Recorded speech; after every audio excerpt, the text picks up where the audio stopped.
I usually try and put a positive spin on issues, and those of you who know me know I prefer constructive over critical, but this is something that's actually really messing with my game, so staying positive here might actually give me a kidney stone. If you liked the video, please leave a like or a subscribe, or instead maybe find a smaller content creator and comment and subscribe to their channel. You'll probably make somebody's day. But without further ado, let's get into the video. Wow, this guy would miss if he F11'd. You suck, by the way. So I was sat in the bath the other day and I had two thoughts. Firstly, this is a really nice toaster, it'd be a shame to ruin it. And secondly, you guys made a really good point and I'm starting to feel it too. Let's start with the problem. When Sakal dropped, it changed how loot worked in a big way. Instead of finding a cluttered mix of weapons with each map blending with the other, they gave each one a distinct identity. They achieved this by splitting the frequency of loot spawns. For example, on Sakal, you mostly get Eastern style weapons, while on Chernarus and Livonia, NATO weapons feel like they're still the most common. At first, this seemed like a great change. It gave the map a unique feel, and in a game like DayZ, things like this matter. But after playing more and more, the cracks start to show. Because while the maps feel unique on a large scale, on a smaller moment-to-moment level, the variety of loot, especially guns, feels somewhat lacking. Don't get me wrong, it's fun to gear up in a tracksuit and role players Nico still traumatized by the loss of Roman, but the issues have started to bleed into the actual gameplay, because predictability starts to take away what made looting exciting in the first place. Because now you know exactly what you're going to find before you even find it. And I think this is related to the fact that although on paper there are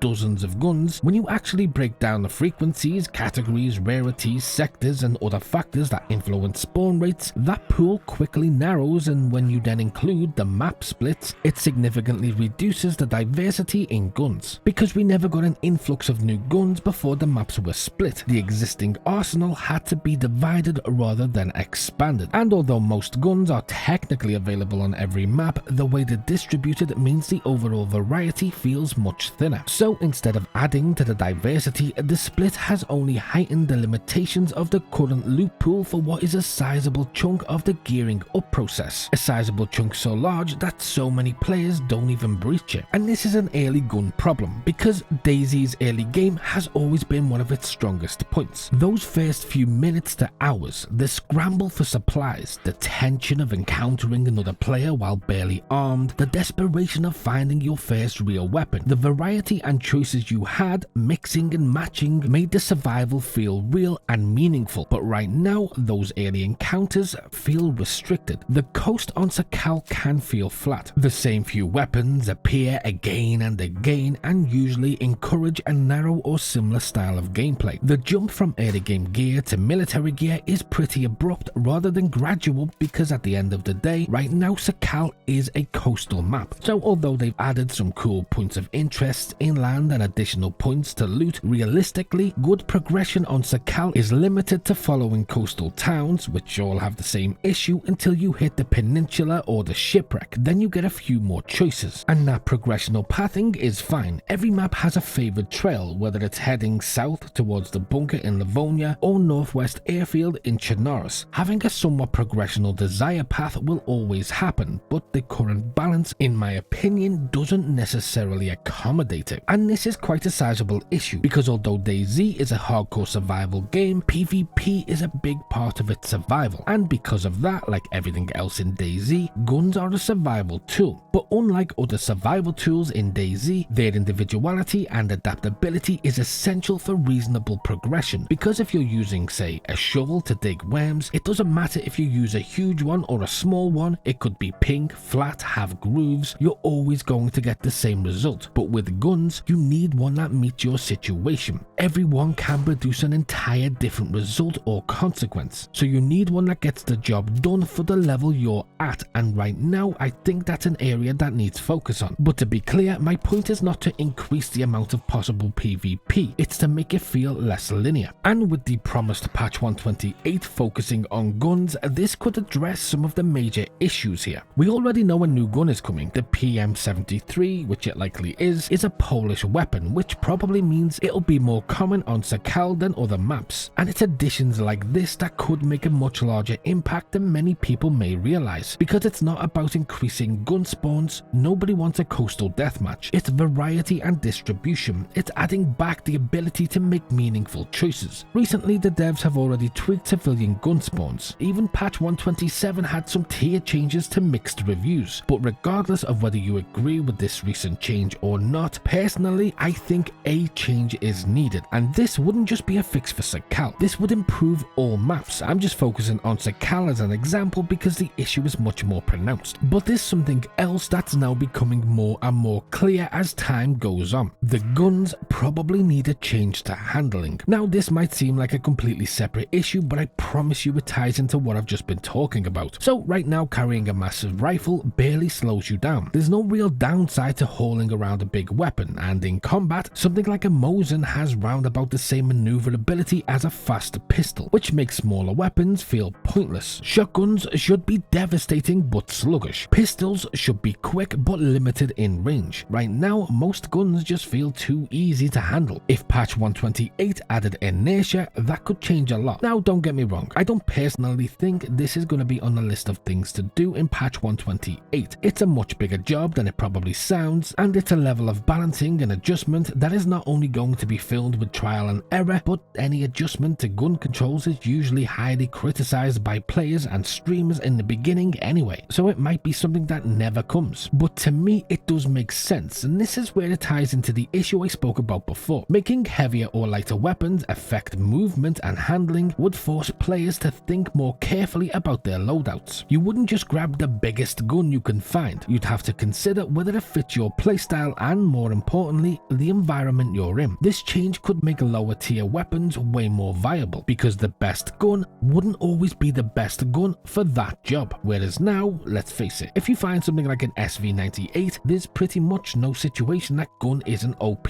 for. But by adding inertia, it's reshaping the value and individuality of weapons, expanding classes, diversity, and removing a lot of the issues I just spoke about. A common phrase gets thrown around in DayZ whenever we speak about weapons. People say that DayZ is not Call of Duty, and it's not meant to be played that way, and I agree. Not because it doesn't have great PvP, not because it shouldn't have strong gunplay, but because its combat is about survival, tension, and consequence, and not just fast reflexes, high kill counts, and good mum jokes. But at the end of the day, I'm not an authority on DayZ, and I don't actually think anybody else is. All I can do is be honest about how I feel and how I've been feeling about the game. But what do you think about the game? Do you think I'm right? Do you think I'm miles off? Or do you think maybe there's a point to it? Either way, if you want to hear some great things about PvP in DayZ, click here. Or for something else, click here. And as always, until next time.